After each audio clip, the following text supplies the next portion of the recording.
Politics makes for some strange bedfellows, right? But every once in a while, you get a pairing that just makes you stop and say, wait, what? That's exactly what happened here. We're talking about a meeting that, on paper, should never have happened. And today, we're going to unpack exactly how it went down, and more importantly, why. So let's look at our two main characters. On one side, you've got Donald Trump, billionaire, 45th president, the face of the Republican Party. His whole platform is America first, populism, and, big business. Then, on the complete other side of the spectrum, you have Mamdani, a New York State assemblyman and a proud democratic socialist. He's all about housing rights, wealth taxes. These two are from different political universes. It's just wild. Which brings us to the million-dollar question. Why? Why in the world did they meet at the White House? What could these two possibly have to talk about? It just doesn't add up, right? Okay, so here's how we're going to break this all down. First, we'll look at the meeting itself. Then we're going to try to get inside their heads and figure out what each of them was hoping to get out of this. After that, we'll get into the actual policies they discussed, which might surprise you. And finally, we'll zoom out and look at the political chaos that followed. All right, let's dive right in. Section 1, the unexpected meeting. Seriously, you got to picture the scene. The White House, a place of immense power, and walking through the doors is this socialist assemblyman from New York City. Just understanding how this even got scheduled is the first piece of this crazy puzzle. So the first thing we have to get straight is that this wasn't about making some big deal. The analysis we're looking at calls it a strategic sounding. That's a really interesting way to put it. Think of it like this. It's not a peace treaty. It's more like two opposing generals meeting on a bridge just to talk, to feel each other out, to see if there's any common ground to be found at all. Okay, so if nobody was there to sign a deal, what was the point? That brings us to the real heart of the matter. What was the motivation here? What was in it for Trump?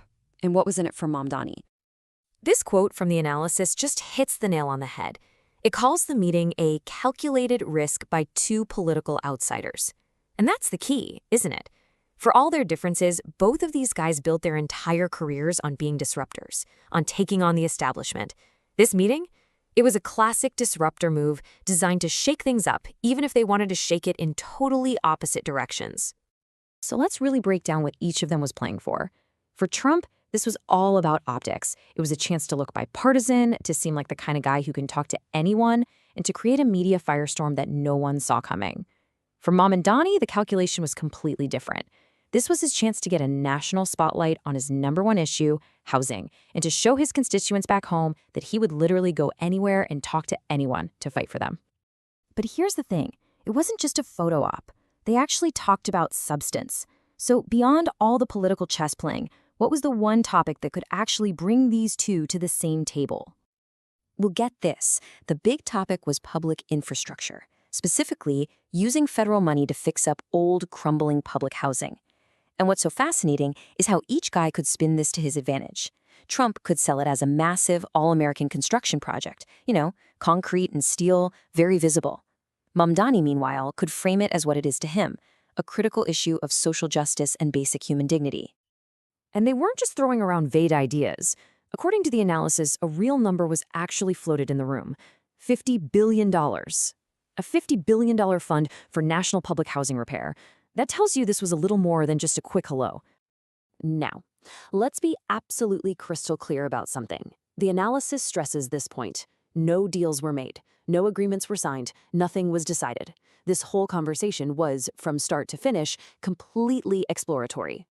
So, the meeting itself was a shocker. But the fallout? That was a whole other level. Once the news broke, what happened next? And what is this one truly bizarre meeting tell us about where politics might be heading? The reaction was pretty much instant chaos. First, just total confusion from the media. Then, predictably, the backlash came hard and fast from both sides. The left was furious with Mamdani for, in their view, legitimizing Trump. The right was furious with Trump for giving a socialist the time of day. For a hot second, some people wondered, hey, maybe this is a good thing. But just as fast as it started, poof, the news cycle moved on, and the whole thing was left hanging. So what's the bottom line here? For Trump, it was a pretty low-risk way to look post-partisan. For Mamdani, it was a huge win, rocketing his profile and his issues onto the national stage. But maybe the most telling thing is what the analysis calls a political Rorschach test. It's like an ink blot. People just saw whatever they wanted to see in it. If you're hopeful, you saw a crack in the partisan ice. If you're cynical, you just saw a publicity stunt. And that leaves us with the big, lingering question. Was this meeting a sign of a new way of doing politics, where people from opposite ends can actually find common ground? Or was it just a total fluke, a weird, one-time thing that ultimately didn't mean anything at all? The truth is, we still don't know.